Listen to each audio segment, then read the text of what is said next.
ఓం నమో వెంకటేశాయ. అందరికీ నమస్కారం అండి. ఉత్తర ద్వాదర్శనం అనగానే మనందరికీ గుర్తుకు వచ్చేది కూడా వైకుంఠ ఏకాదశి. కోటి పుణ్యాల సాటి ముక్కోటి.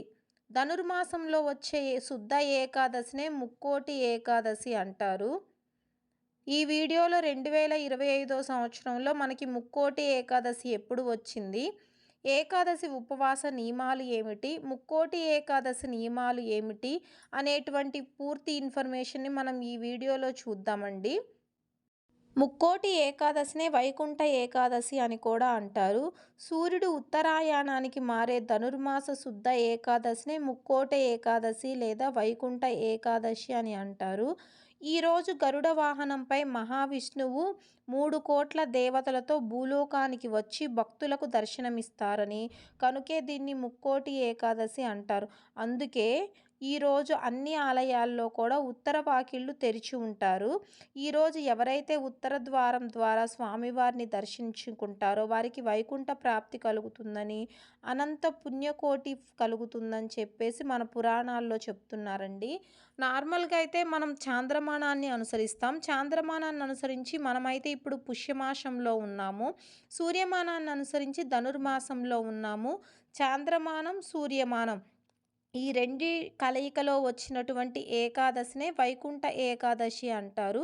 ఇటు చాంద్రమానాన్ని అనుసరించి, అటు సూర్యమానాన్ని అనుసరించేటువంటి వచ్చే పండుగే ఈ ముక్కోటి ఏకాదశి.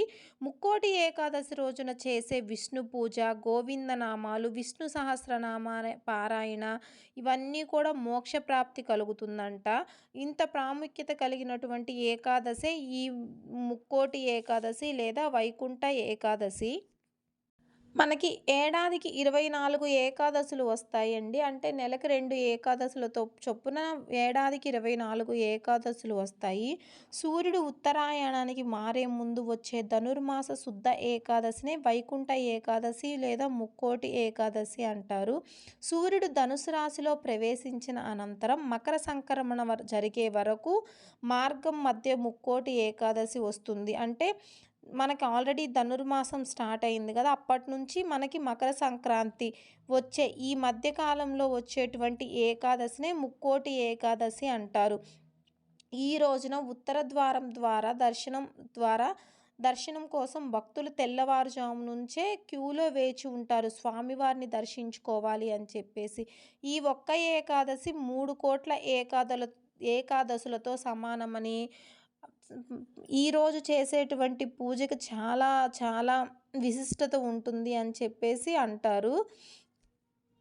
ఈరోజు వైష్ణవ ఆలయాల్లో ప్రత్యేక పూజలు, హోమాలు, ప్రవచనాలు, ఉపవాసం, జాగరణ, జపం, ధ్యానం వంటివి జరుగుతూ ఉంటాయి. ఈరోజు మొత్తం ఉదయం తెల్లవారుజాము నుంచి రాత్రి వరకు దేవస్థానం ఏదైతే వైష్ణవ ఆలయాలు ఉన్నాయో ఆ ఆలయాలన్నీ కూడా ఓపెన్‌గానే ఉంటాయి. క్లోజ్ అనేది ఉండదు. ఏ సమయంలో అయినా సరే వెళ్ళి మనం స్వామివారిని అయితే గనక దేవాలయంలో దర్శనం చేసుకోవచ్చు.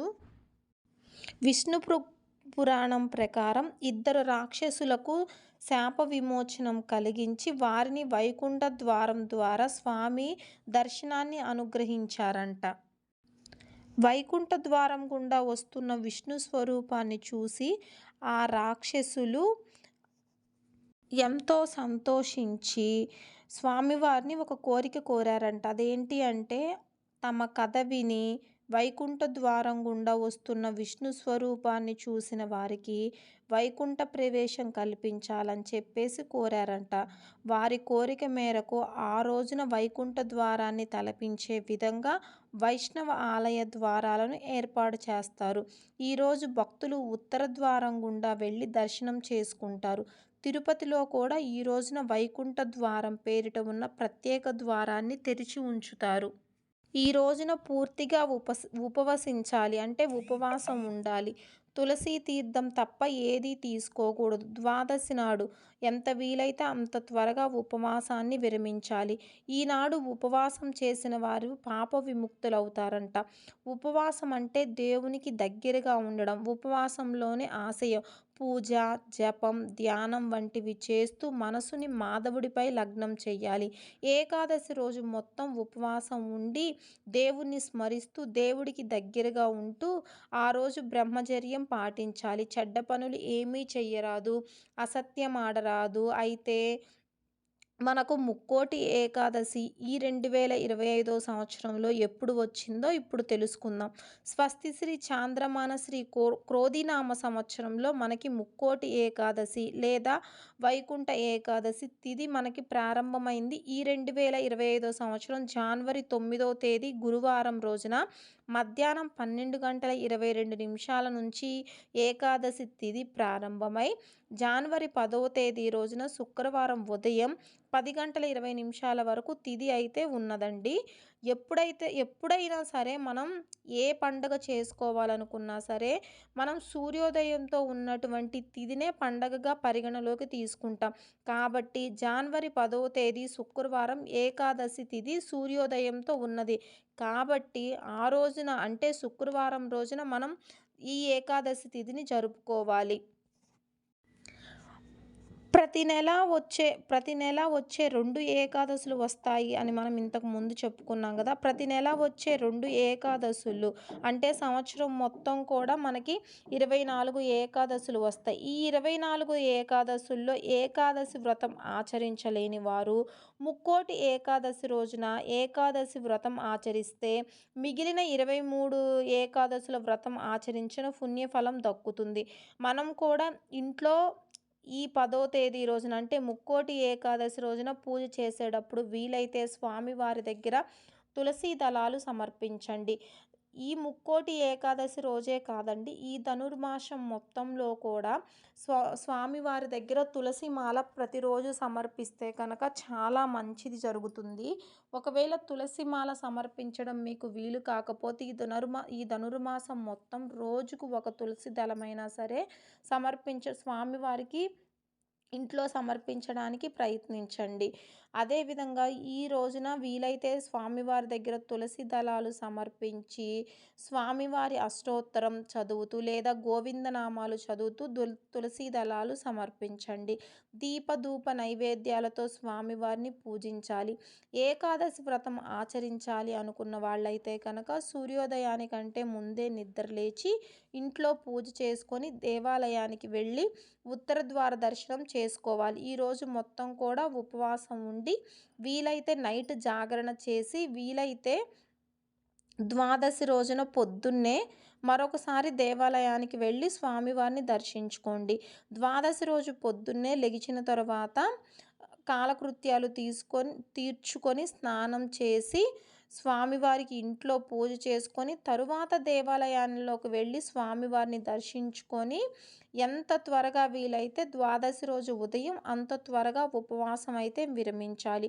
ఒకవేళ మేము పూర్తిగా ఉపవాసం ఉండలేమండి అనుకున్న వాళ్ళు పాలు పండ్లు తీసుకొని స్వామివారిని పూజించుకోవాలి. చిన్నపిల్లలు, ముసలి వాళ్ళు, ప్రెగ్నెంట్తో ఉన్నవాళ్ళు వీళ్ళెవరికి కూడా ఉపవాసం అనేది ఉండకూడదు. ఉన్నా కూడా వాళ్ళకి ఉపవాసం అనేది వర్తించదు. మిగిలిన వారి ఆరోగ్యాన్ని బట్టి అంటే ఆరోగ్యం అంతా బాగుండి ఆరోగ్యం సహకరించినట్లయితే గనక ఉపవాసం చెయ్యాలి.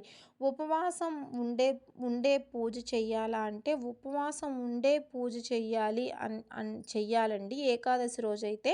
ఒకవేళ చెయ్యలేని వాళ్ళు ఎవరైనా ఉన్నట్లయితే గనక పొద్దున్నే పూజ చేసుకొని ఉత్తర ద్వారం ద్వారా స్వామివారిని దర్శనం చేసుకొని అన్నం కాకుండా ఉప్మా అలాంటివైతే తినవచ్చు.